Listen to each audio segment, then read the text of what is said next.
everyone, and welcome back. Today, we're diving into a topic that's been generating a ton of buzz lately. Solar energy.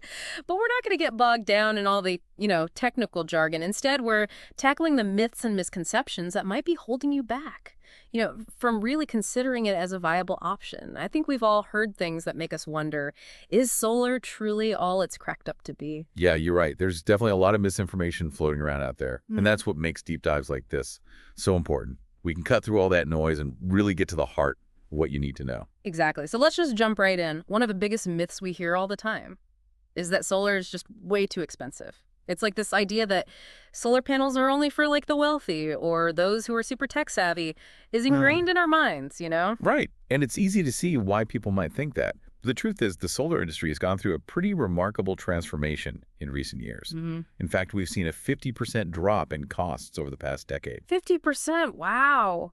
What fueled that kind of dramatic shift? Well, it's a few things, actually. Technological advancements, for sure, have been huge. Like the silicon wafers used in solar panels are now thinner and more efficient, which means less material needed for production. Manufacturing processes have also become more streamlined and automated, leading to further cost reductions. And then there's also the impact of government subsidies and incentives. Those have definitely helped to make solar more affordable for the average person. Yeah, that's a really important point. So it's not just that the tech itself is cheaper, but there are programs in place to make it more accessible for everyone. Exactly. And when you compare the falling cost of solar to the rising cost of traditional energy sources, it paints a pretty compelling picture, for the future of solar. It really does. Okay, so myth number one, busted. Solar is too expensive. But what about those cloudy or cold days? I think a lot of us picture solar panels just sitting there, useless, when the sun's not shining brightly. Is there any truth to that? It's another pretty common misconception. While it's true that you get peak performance in full sun, solar panels can still generate a surprising amount of energy in less than ideal conditions. Think about it this way. You can still get a sunburn on a cloudy day. Oh, yeah. Good point. Those UV rays are still getting through. And solar panels work kind of similarly. They capture those rays and convert them into usable energy. They might not be operating at 100%, but they're definitely not useless. Okay, so even on a cloudy day, my panels are still hard at work. What about cold weather, though? Does that affect their efficiency? Here's a fun fact. Cold weather can actually increase solar panel efficiency. You know how electronics tend to perform better in cooler temps? Yeah, for sure. Overheating can be a problem. Exactly. Same idea with solar panels. Extreme heat can reduce their output, while cooler temps can actually enhance their performance. So even though you might think of solar as a sunny technology, it can actually thrive in colder climates too.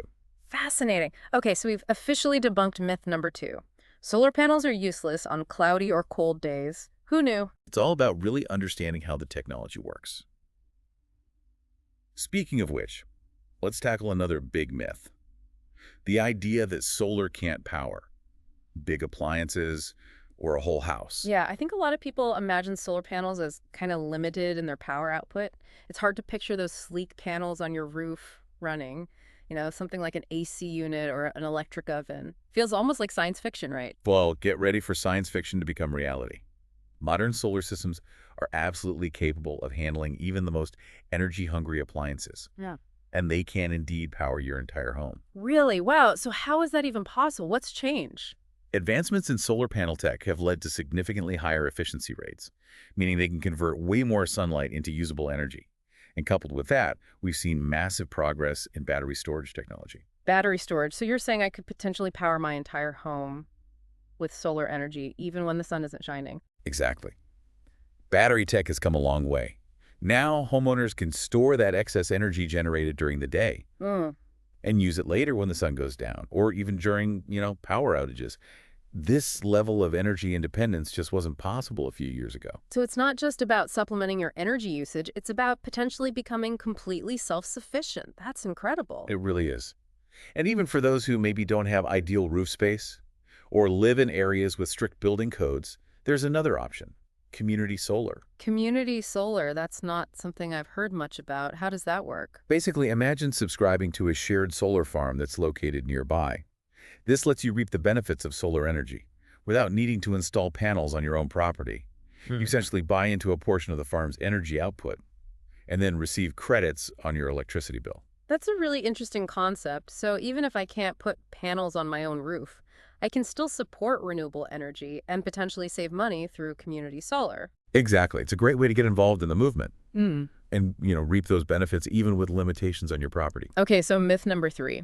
Solar can't power big appliances or a whole house, officially busted. With options like community solar, it seems like there's a solar solution out there for almost everyone. I completely agree. And that leads us to our final myth for this part of our deep dive. The idea that solar panels require constant maintenance. I think a lot of people picture themselves up on a ladder, Yeah. every weekend scrubbing bird droppings off their panels. Yeah, I can totally see that. Nobody wants another time-consuming chore, especially when it comes to something as important as their home's energy. Well, thankfully, the reality is much simpler. Solar panels are designed to be remarkably low maintenance. They're built to withstand the elements, and regular rainfall is usually enough to keep them clean. Most systems only need a professional checkup every few years. So it's more of a set it and forget it type of system. Yeah. That's great to hear. Exactly. You don't need to change the oil in your solar panels, haha. They don't require any special fuel or additives. They just harness the power of the sun and quietly generate clean energy for your home. Amazing. Myth number 4. Solar panels require constant maintenance, busted. Seems like these panels are true workhorses, efficiently generating power without needing a ton of attention. We've covered a lot of ground here, so I think it's time to move on to the next phase of our solar deep dive. I agree. We've debunked some of the most common myths surrounding solar energy. But now I want to take a closer look at the practical stuff. What are the actual steps involved and what should people be thinking about before they really take the plunge? Those are great questions, and I bet our listeners are eager to hear the answers. Welcome back, everyone. Glad we're moving into this next part because, understanding the practical side of things is super important for anyone thinking about going solar. Totally. We've busted those myths, so now let's get down to the actual steps. What's the first thing someone should do if they're, intrigued by solar but don't know where to even start? Well, the most important first step is to get an accurate cost estimate for a solar system that's tailored to your specific needs. And I emphasize tailored because there really is no one-size-fits-all approach here. Gotcha. So forget those online calculators that promise to give you a magic number in 5 seconds. Pretty much, yeah. So, Those might give you a super rough estimate, but they can't account for all the little details that are specific to your situation, like how much energy your home actually uses, the orientation of your roof, the angle, even how much shade your property gets throughout the day. Yeah. All of that plays a role in figuring out, the right system size and ultimately how much it's going to cost. Makes sense. So who do I turn to for that personalized assessment? Is it those door-to-door solar salespeople I see driving around? I'd be a little cautious about those, honestly. It's always best to work with reputable solar installers, people who have, a good track record in your area. Look for certifications, read reviews, don't be afraid to get multiple quotes. Most good installers will offer free consultations and assessments, so you can compare their suggestions and prices before committing to anything. Okay, that sounds like solid advice. So let's say I've done my homework, found a trustworthy installer, gotten that personalized quote. What else should I be thinking about at this stage? One crucial thing is to make sure your home is actually a good fit for solar installation. And this goes beyond just having a roof. We got to think about the age and condition of your roof. Is it getting close to needing a replacement? Any structural issues that might need to be fixed before we can even put panels up there? I see. So if my roof is super old and covered in moss, solar might not be the best move right now. It might be worth looking into a roof replacement first. Or maybe explore alternatives like community solar, which we talked about earlier. Remember, those solar panels are designed to last for a long time. So you want to make sure they've got a solid base to, sit on. Good point. So we've got the personalized cost, estimate the roof check. Anything else to add to the checklist? Feels like we're missing something big here. Money. You're right. We can't forget about the financial incentives and rebates that might be available where you live. A lot of governments and utility companies offer programs to encourage people to go solar. These can be things like tax credits or direct rebates on the cost of your system, potentially cutting down your upfront investment quite a bit. Wait, really? I had no idea about these incentives. That could be huge for a lot of people. How do I find out about those programs? The database of state incentives for renewables and efficiency, or DSIRE for short, is a great resource. You can find incentives specific to your state there. Your installer should also be familiar with all of this and can walk you through the whole application process. Don't leave money on the table. Be sure to look into those options carefully. All right, so personalized cost estimates, roof assessments, financial incentives, all super important things to consider. What about the actual solar panels themselves? Anything I should be looking for there? Definitely. Don't skimp on the quality of your solar panels and components. Not all panels are made equal. They vary in terms of efficiency. Durability warranty coverage. The efficiency rating basically tells you how much sunlight that panel can convert into usable energy, while the durability and warranty give you an idea of, how long they're expected to last and what kind of protection you have against defects or damage. So it's not just about finding the cheapest panels, but investing in a system that'll last and provide reliable energy for years to come. How do I know which brands or models are actually trustworthy? Your solar installer can help you out there. They should be able to recommend brands and models that have a good reputation for quality and performance. You could also do your own research online, compare manufacturers, read reviews from other solar homeowners, see what they have to say. Makes sense. So it's a combo of expert advice and personal research to figure out the best system for my needs. Cool. We've covered the cost details, the importance of the roof assessment, those financial incentives that can help. But I'm curious now about the bigger picture here. What kind of impact does switching to solar energy have on the world around us? That's a great question. The transition to solar energy is a pretty big deal. It represents a shift in how we generate and consume power, moving away from those old fossil fuels towards a cleaner, more sustainable energy future. So it's not just about saving money on my electric bill, it's about helping the environment too. Exactly. Solar energy plays a key role in fighting climate change and reducing our reliance on those polluting energy sources. By choosing solar, you're not just powering your home, you're joining a global movement towards a healthier planet for everyone. That's awesome. Makes me even more excited about solar energy. And here's another exciting aspect.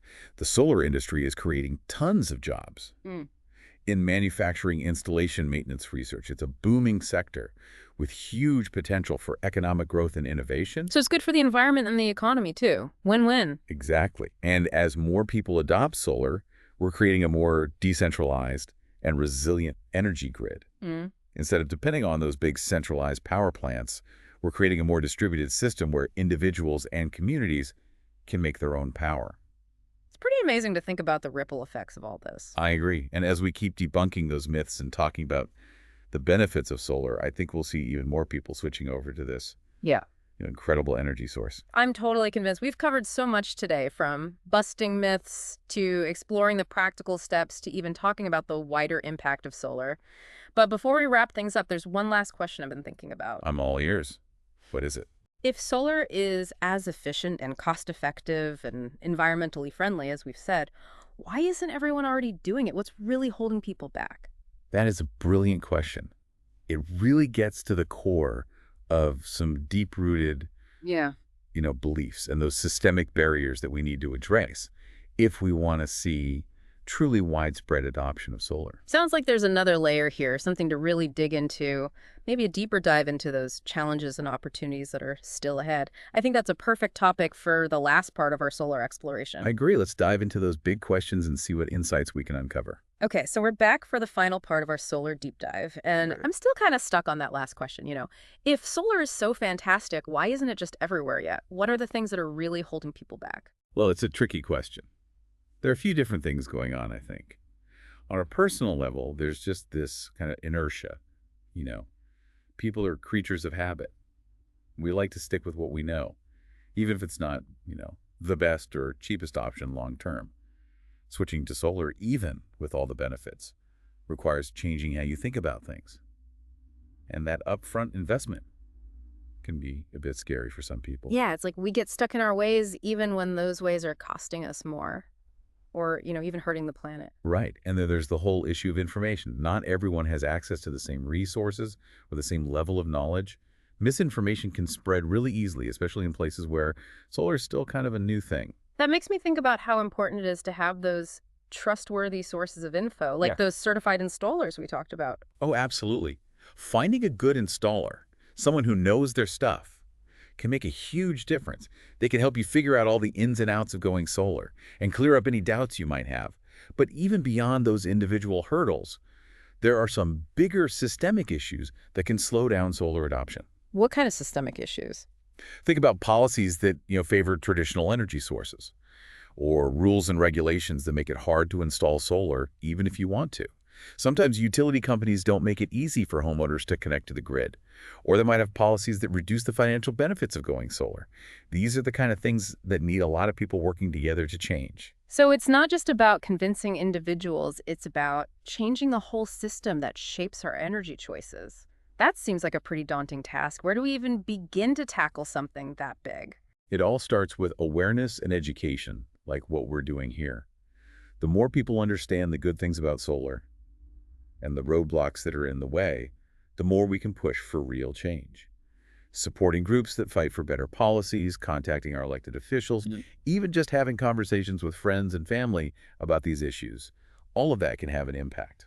So it's about using our voices and our choices to create a better energy future. And that brings us back to those individual actions we talked about earlier. It's all connected, isn't it? Our choices can influence the system, and the system can influence our choices. Exactly. It's a team effort, and every step we take, whether it's putting solar panels on our own homes or speaking up for policies that help renewable energy, it all brings us closer to that brighter future.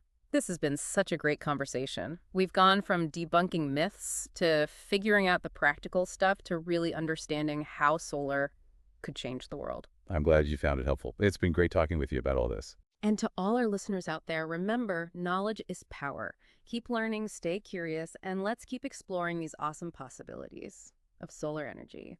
Thanks for joining us on this deep dive.